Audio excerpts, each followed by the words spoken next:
We're looking at the Leetgion Hellion mouse, the first gaming mouse in the world with a Cherry MX blue switch. There's a mechanical switch on the side, indeed. Since that's the attack button, there's an aluminum backplate behind it. Immediately when I was unboxing this mouse, I noticed that it was there was something special about it. The packaging is the best I've ever seen. It's minimal, it's clean, it sort of opens up, and I don't know, it just looks awesome. It's like a plastic box inside of a cardboard box, and everything is packaged perfectly. Let's go through the specs on this mouse. Now there are four buttons on this. There are 4 Omron Japanese switches, and those are going to be good for millions of clicks. I like those very much. You see those all the way across the top. You have on the left side you have 2 buttons, a small one and your standard left click. You have the scroll wheel, and that's rubberized, one of the best scroll wheels I've felt in a long time. Really nice and smooth. And then on the right side we have the standard right mouse click, and then a right mouse secondary right mouse button. And then of course you have your attack button right where your thumb goes. It's all there. All these keys are programmable, so you can do that in the software. You can make them macros, or you can change them to anything you want. On the back of the mouse, we have a Dpi Switch button, and in order to get to that, you can't really get to that on the fly or while you're playing your game. You're going to have to pick up the mouse and press those buttons. And you can also change the LEDs to correspond with that, but I'll get into that in just a second. The cable is bend resistant, it's braided, it's a pretty nice cable. It's got a gold-plated USB, so that'll allow you to plug and unplug over and over again without having to worry about it deteriorating over time. Now let's talk about the LED in this thing. It's got a 16.7 million color LED. And That's pretty impressive. Yeah, you can pick any color you want in Windows, and you can associate them with different profiles. Now out of the box you have several different profiles that are pre-configured, and in order to switch those, you don't need to go into the software. If you're in a game and you want to switch, all you do is turn the mouse over, and there is a patent pending dial on the bottom. You turn the dial between all the different preset configurations, and you can even make some of your own profiles and change to those, and you can assign a custom LED setting with each one. The laser on the bottom is 100 to 5000 DPI or CPI to be more correct. So there you go. So I'm here with Kane. We've both been playing some games on this. I've been playing some FPS games, Borderlands. What else have I been playing? I played Metro 2033. I don't really play the RTS games, so I've enlisted Kane. Because you play StarCraft. I do, and what I like about this mouse is they really had StarCraft in mind when they built it.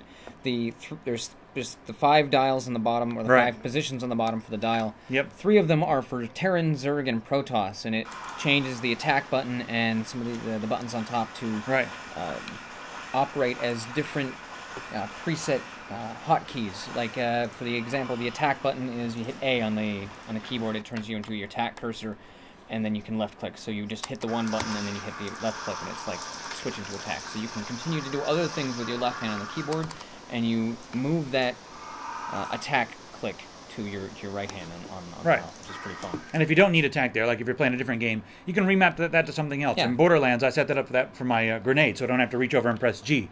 As I'm going, I'm just like, firing, and then I just hit the attack button, because it's like, in my brain, it's like attack, you throw in a grenade, it makes sense, and it works. Let's talk about the comfort of the mouse. How does it feel in your hand? Once I got used to holding on to it, it's pretty nice.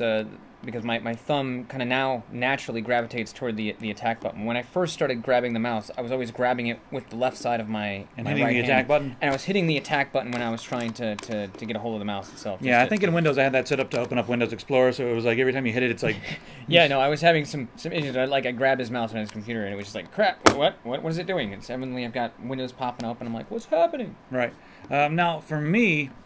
I don't know, I guess I pick up the mouse a little differently. I usually come from the top down. If you do come in from this side, you're going to hit the button. I come in from the top down or from this side and just grab my mouse. And this is the only mouse that I've ever used in which I have never accidentally hit a key. I know you keep accidentally hitting the action key, so maybe it's a difference in style. The button and that's placement it's only when I grab the mouse, though. It's like once I have it on my hand, I don't accidentally hit any of the other keys. Right, so I guess it just takes a little bit of getting used to as far as that's concerned. For me, the button placement is absolutely perfect. I've never accidentally hit one of the side buttons as far as one of the secondary click buttons, and I've never accidentally hit the action button. That's probably going to be the one that's the most commonly pressed in error, but I've never actually hit it. And it just seems really intuitive as far as the layout goes. The 2 secondary buttons on the top I find to be a little cumbersome, because I usually use my middle finger for the mouse wheel and the right click, and that's just remnants of not having a mouse wheel for many years. I probably will have to switch to running my index and my ring finger for my mouse clicks, and then have the scroll wheel as my middle finger. And then the 2 secondary buttons are easier to reach. But if I'm just using the 2-finger approach, you can move around. Well, I mean, I'm just saying I have when I'm trying to reach for the secondary buttons on the left or the right side, I'm finding it more cumbersome than just with the old buttons on the side. I guess that would be my only issue. I was having problems when I was trying to play StarCraft early on. I'm like, oh, these buttons actually do something, and changing myself to reach for those buttons to do those extra functions was a little cumbersome. I think it's like a little bit wide. Is it a little bit wide on the top for you or something? Yeah, I think so. I think it's just a little wide. So my well, how tall are you? Tell everybody how tall you are. So. I'm 5'9". Okay, so 5'9", 6'3", so it's a little bit for me. Yeah, I got a little bit more reach. So, for me, it's about perfect. As far as the comfort goes, this ridge across the middle that separates the back of the mouse from your left and right mouse button, I found that to be a little awkward at first, because especially when coming from the SteelSeries mouses and the Razer mouses, they're all rubberized across the surface, and they're smooth all the way back. They're just more comfortable. I've noticed that I get used to it as I play, but I will say that this is a little uncomfortable, and I don't think it's quite optimal. I would like it better if it was all just one smooth rubberized piece. And it's also plastic, and it's not rubberized. So yeah, the plastic was a little detracting. And again, back to, I think this is just the size of my hand versus your hand. I think I rest my palm farther back on the mouse, and my index fingers are all the way to the front, so I don't even notice this ridge until you just said it. Now I didn't even notice the ridge because my knuckles rest behind the ridge. So it's all claw from there. All claw from there.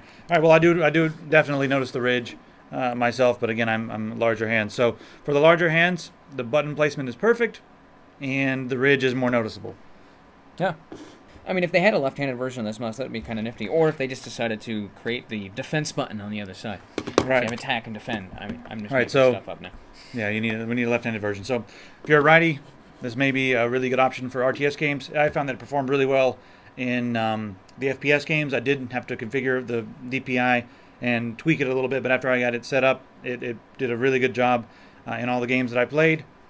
And the only complaint I have is the ridge is a little uncomfortable. Other than that, really awesome mouse. Yeah, I'm really liking this one. I'm gonna this one. Yeah, you play StarCraft a lot. I do. And like I said, the pre-configured functions on the bottom for Terran, Zerg, or Protoss were one of the first things I noticed. I flip it over, like, oh wow, this is kind of neat. What is this? You're like Zergs. Let's go. A mine for the swarm. So there you have it, the Leetgion Hellion mouse, the first gaming mouse with a Cherry MX Blue mechanical switch. Very cool. We'll put the final review score on TechSyndicate.com. Anything else to say? Yeah, subscribe, rate, comment, tell your friends, show your teachers, tell your mom. We'll see you guys next time. Call me.